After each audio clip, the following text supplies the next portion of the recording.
Tyler? I like sporting goods and licensed products.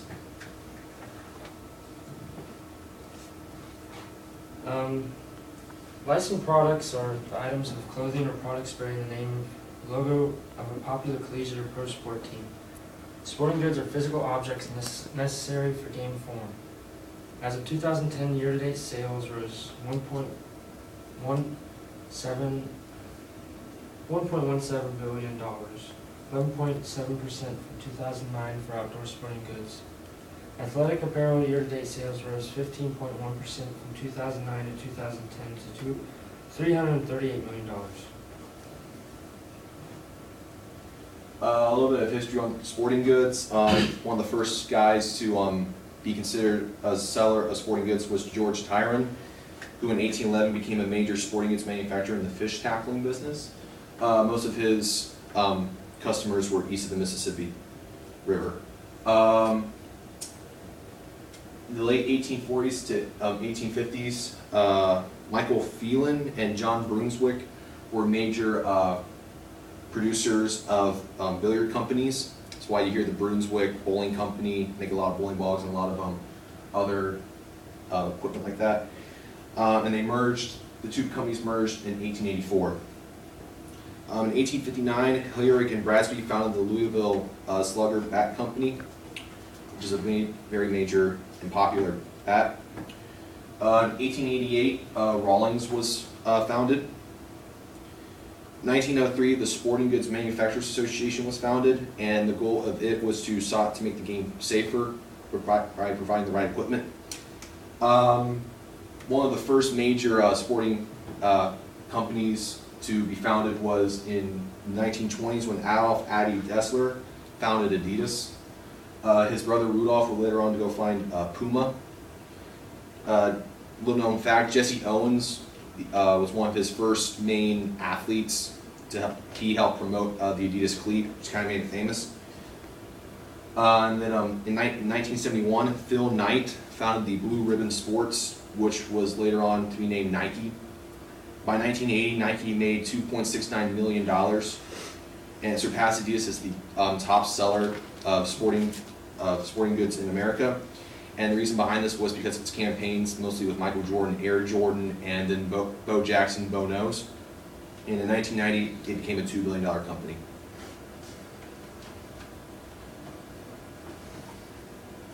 These are just some examples: Adidas, Russell Athletic, Under Armour, Nike.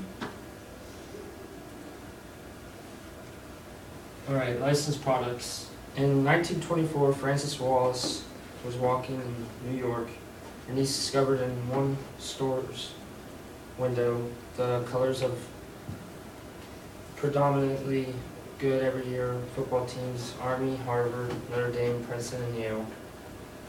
Then in 1947, Leo Harris, Oregon athletic director, gained permission from Walt Disney to use Donald Duck as a logo for Oregon. And then later on, UCLA was the first school to enter into a licensing agreement with a watch manufacturer. They sold watches in the school book shop. And then in 1975, the NCAA formed its properties division to license championship merchandise, but it didn't administer licensed programs for member schools. The peak for licensed sales from major college and pro licensed products was 1996 with sales of $13.8 billion. The licensing programs in pro sport leagues are administered by a for-profit branch of each league by properties divisions. In 1963, the NFL was the first of the big four sports to develop properties component, and then later followed by the MLB, NHL, and then NBA finally in 1982.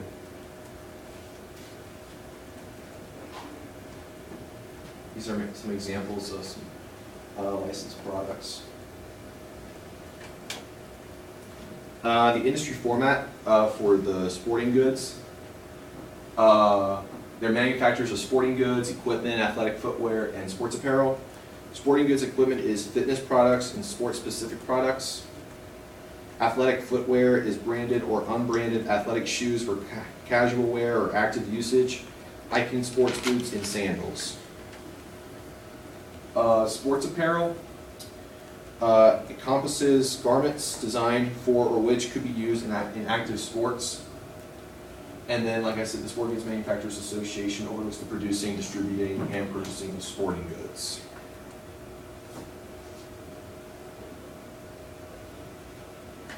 Licensing.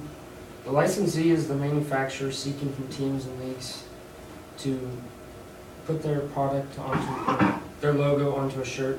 For example, is Nike. And licensors are teams or leagues that allow licensees to use their logo or color. And an example of that is Ohio University. Trademarks are any word, name, or symbol associated with a team or league. And licensing enables schools and teams to generate brand recognition and interest and to increase revenues with very little financial risk. And then royalty. Royalty is the use of specific trademarks on specific products. There are fees included with royalty, ranging from 4% to 20%, and are based on gross sales at wholesale cost. Apparel royalties range from 11% for on-field items to 15% for player-identified items. Some challenging issues. Collegiate sports, you might recall EA Sports has decided to not produce any more of their NCAA football franchise. This was because some former college football players sued EA Sports because they did not give the players any recognition, even though they used the same numbers, uniforms, they even looked alike.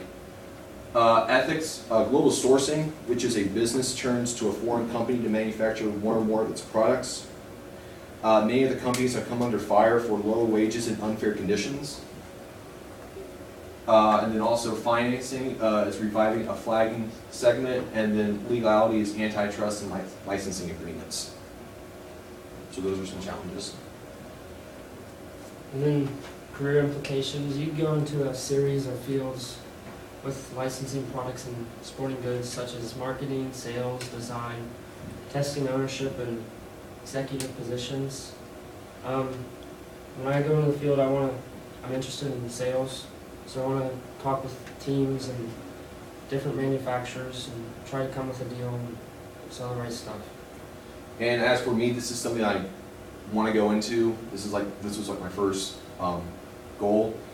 So, and I'm interested in promoting companies like Nike or Under Armour to colleges or to high schools to have them use our uniforms or our sweatshirts or shirts or shoes, so we can get our name out there a little bit more. So that's kind of what I want to do with this field. And that's it.